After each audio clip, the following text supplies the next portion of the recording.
What is up, everybody? This is your boy Isn't a Furious, and I am here for another episode of Saints Row. You know how we do it in Saints Row. We're gonna dive into some highlights, then talk about the game a little bit, and we'll also take a look at some team stuff. So let's dive right into it. This week we got the New Orleans Saints versus the Tampa Bay Buccaneers. This is based on week 11, if I'm not mistaken. Yes, week 9 was the bye. Week 10, we got dismantled by the Falcons. Week 11, we take on the Tampa Bay Buccaneers and we look to bounce back. So let's dive right into the highlights. As you can see here, we're just kicking it off, getting this game started. The Tampa Bay Buccaneers, I believe at this point in the season, can't remember their record, but I believe they're right below us. Should have looked back, but as you can see on the kickoff, nothing really happens. Here comes the Tampa Bay Buccaneers looking to, get some points on the board first and put some pressure on the New Orleans Saints, who are coming off a really disheartening loss to the Atlanta Falcons. Really kills confidence. And a nice little play just to start the game right there to Brashad Perriman as he runs down the sideline, setting him up in great field position. Let's see if the Saints are able to hold him to at least a field goal on this drive.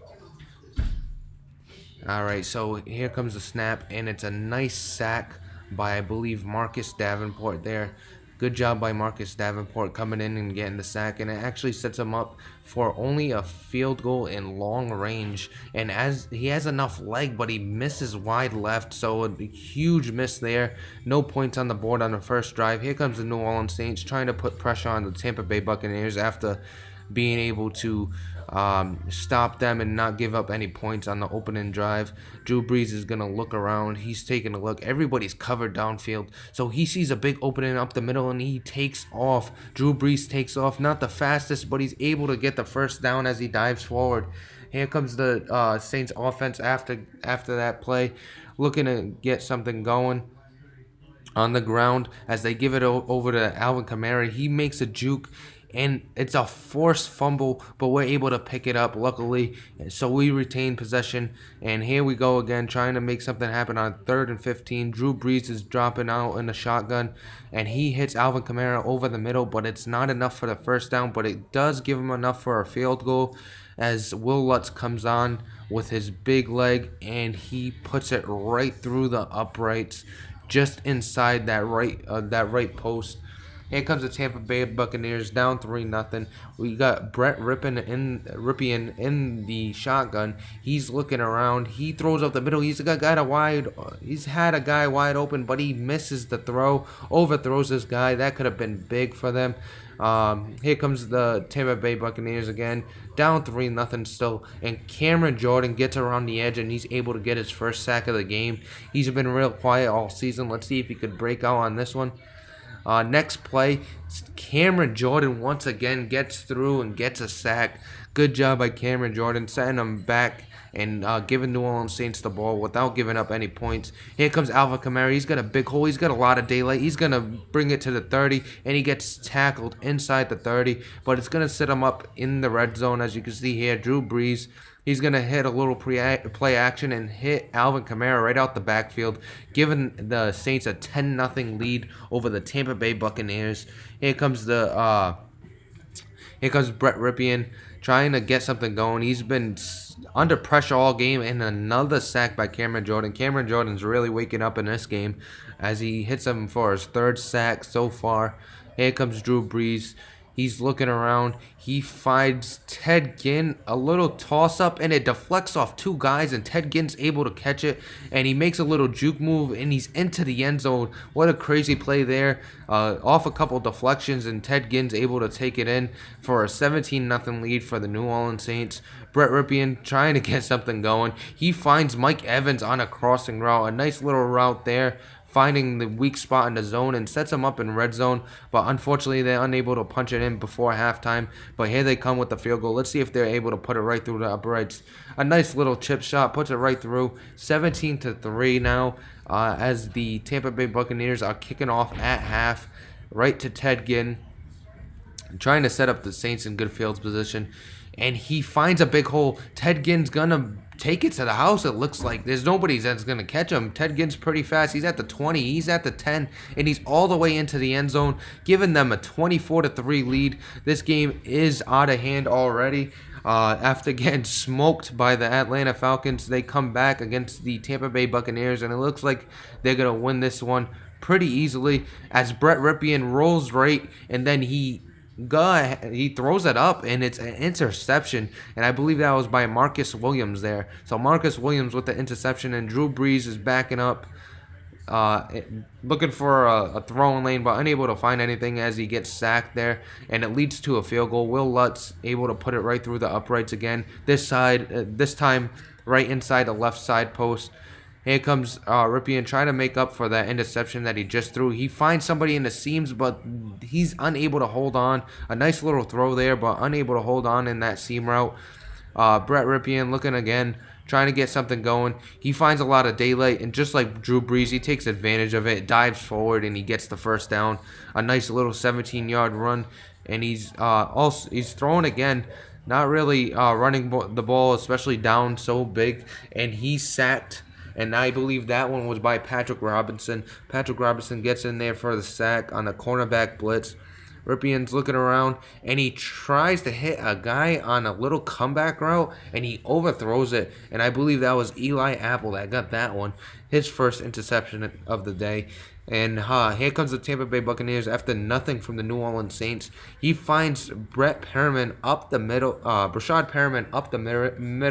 of the field. A nice little throw and catch there, setting him up in good field territory.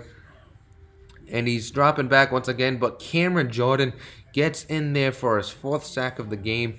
Really came to life in this game. 4 sacks is definitely a high for him on the season.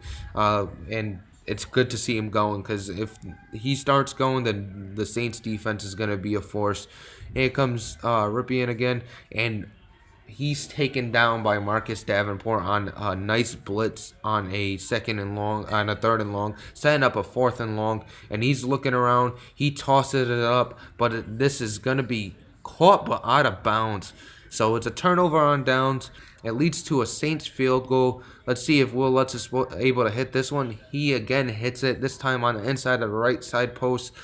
Here comes the Tampa Bay Buccaneers on a 30-3 game, looking to make something happen, and Eli Apple undercuts the little slant route that was ran there, and he's able to get that interception, setting up the Saints in good field territory. Here comes Alvin Kamara getting around the corner. He's got a little bit of speed. Will he be able to get in? He breaks a tackle, but the second guy in is able to take him down inside the 3.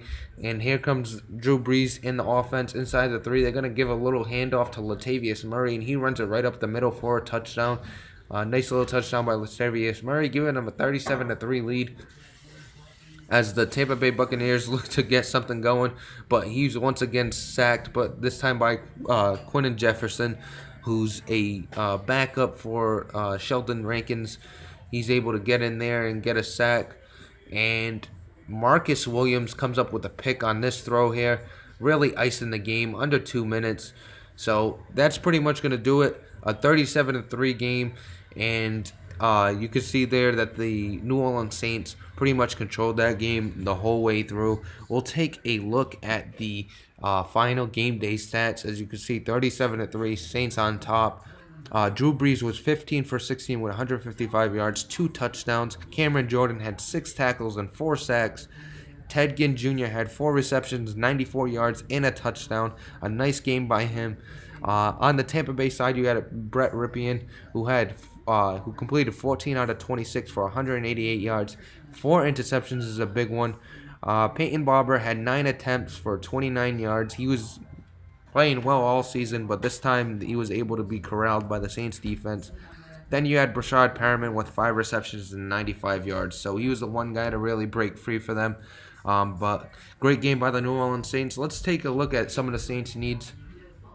As you saw in the last 4 episodes, we went through the backup quarterback, the deep threat wide receiver, the starting left guard, the starting middle linebacker, and now we're going to talk about the starting strong safety.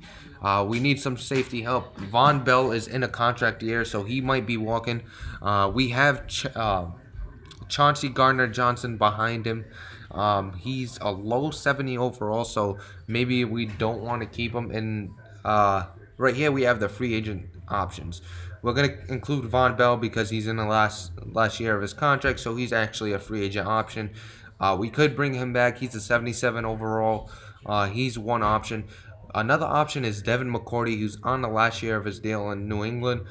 We He could definitely walk. I don't believe he'll re-sign him, especially given his age. He's at 84 overall, so he's a good option at the strong safety position since he lost a step.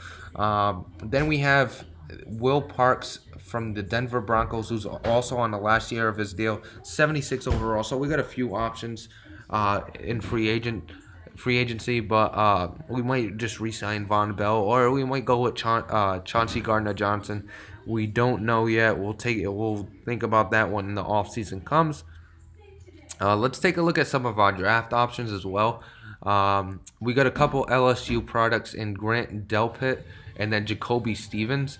Both strong safeties, both bigger safeties.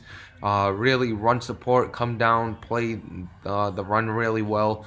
Have good hit power and things like that. Be able to knock a few balls loose, especially when guys come down on a crossing route, kind of like that Cam Chancellor type of safety. As you can see with the size, good size there.